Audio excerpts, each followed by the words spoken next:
দল কমিটি তৈরি করছে, নাগরিক কমিটি, এরা সবাই জামাত।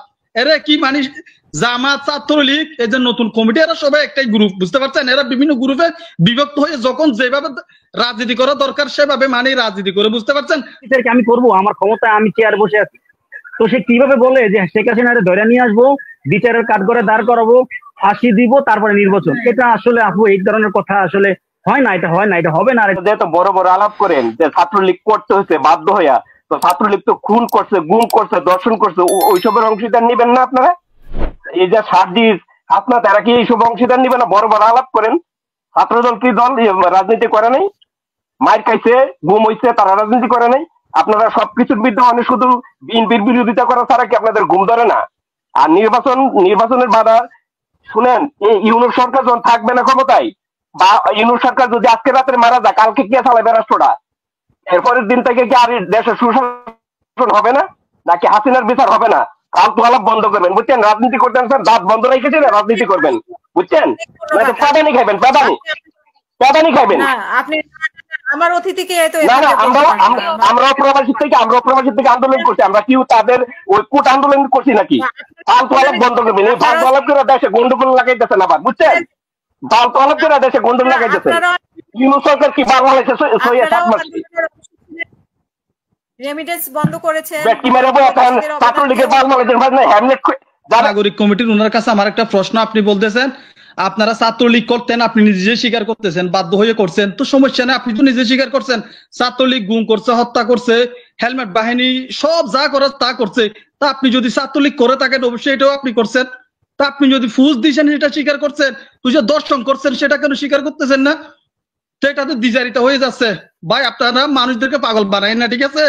আপনারা বলেন আমি ছাত্রলীগ করছি আমার সুবিধার জন্য, আমার স্বার্থের জন্য। অনেকে তো রাজনীতি করছে, নিজের জীবন, নিজের মানে অর্থনৈতিক অবস্থা, সংসার, লেখাপড়া সব নষ্ট করে দিছে। তা তারা জামাত যারা ছিলেন বা যারা নতুন রাজনীতি করতেছেন বিভিন্ন গ্রুপে, কিন্তু এরা সবাই কিন্তু মূল হচ্ছে জামাত, বুঝতে পারছেন? নতুন যে ছাত্র দল কমিটি তৈরি করছে, নাগরিক কমিটি, এরা সবাই জামাত। এরা কি মানে জামাত, ছাত্রলীগ, এই যে নতুন কমিটি, এরা সবাই একটাই গ্রুপ, বুঝতে পারছেন? এরা বিভিন্ন গ্রুপে বিভক্ত হয়ে যখন যেভাবে রাজনীতি করা দরকার সেভাবে মানে রাজনীতি করে, বুঝতে পারছেন? আপনার কাছে আমার প্রশ্নটা হচ্ছে, আপনি নিজে স্বীকার করছেন ছাত্রলীগ বাধ্য হয়ে করছেন নিজের স্বার্থের জন্য, তো ছাত্রলীগ যে হত্যা করছে, আপনি কয়টা হত্যা করছেন বলেন? কয়বার বুট চুরি করছেন বলেন? কয়বার মানুষের বাড়িতে হামলা করছেন বলেন? তো এগুলো কেন স্বীকার করতেছেন না? আপনি তো নিজে স্বীকার করছেন ভাই। এসব দ্বিচারিতা কেন করতেছেন? মানুষকে আর কত পাগল বানাবেন? আমরা প্রবাস থেকে আন্দোলন করি নাই কেন? ছাত্রদেরকে কেন রাজনীতি করতে হবে বলেন? আপনারা তো প্রথমত মনে করেন আমরা ছাত্র, আমরা রাজনীতি বিশ্বাস করি না, আমরা ক্যাম্পাসে ছাত্র রাজনীতি চাই না। এখন আপনারা আবার রাজনীতি করতেছেন মিয়া, এত লুফ কেন আপনাদের? কেন দেশের জন্য আপনি আন্দোলন করছেন, সবাই আন্দোলন করছেন, ক্ষমতা যেতে হবে নাকি মিয়া?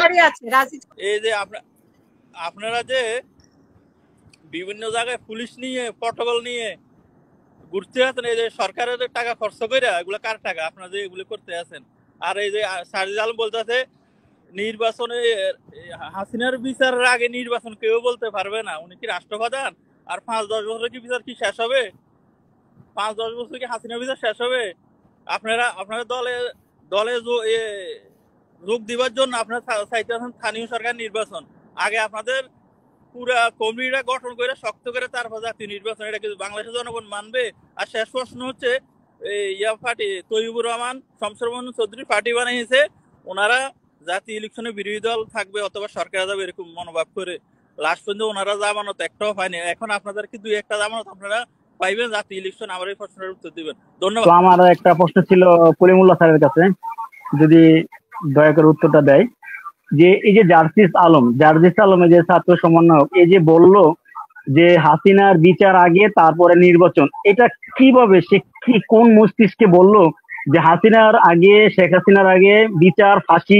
এত সোজা একটা পলিটিক্যাল পার্টি হপাতে সে সম্মুখে যাইতেছে, এর ভিতরে যদি শুরু করে দেয় আমি ফাঁসি দেওয়ার পরে তার বিচার হইব, তারপরে নির্বাচন হইব, এটা তো লং টাইম। এই ধরনের কথাবার্তা তো আউগারি ভাবে বলতে পারে না, ঠিক আছে? আমি কলিমুল্লাহ স্যারের কাছে একটাই প্রশ্ন করতে চাইতেছি যে এটা কি সম্ভব কি সম্ভব না? স্যার আমাকে অবশ্যই কথাটা বলে দেবেন দয়া করে, যেটা কি সম্ভব? সে একটা ম্যাচিউর রাজনৈতিক দল করতেছে, তো তার মুখ থেকে এই ধরনের কথা মানায় না। কে বিচার হবে? আর সবচেয়ে বড় কথা হলো বিচার যারা করবো, আপু এক মিনিট, বিচার যারা করবে, বিচার ক্ষমতা যাদের চেয়ারে বসে আছে তাদের ভিতরে যদি সমস্যা থাকে তার বিচার কি সে করবো? আমি অপরাধী, আর আমার বিচার কি আমি করবো? আমার ক্ষমতা, আমি চেয়ারে বসে আছি, তো সে কিভাবে বলে যে শেখ হাসিনারে ধরে নিয়ে আসবো, বিচারের কাঠগড়ায় দাঁড় করাবো, ফাঁসি দিব, তারপরে নির্বাচন? এটা আসলে আপু এই ধরনের কথা আসলে হয় না, এটা হয় না, এটা হবে না, আর এটা হয় না আপু। এটা একদম ভিত্তিহীন কথাবার্তা, ঠিক আছে? স্যার আমার প্রশ্নের জবাবটা দিয়ে যাবেন দয়া করে, ঠিক আছে? সালাম আলাইকুম।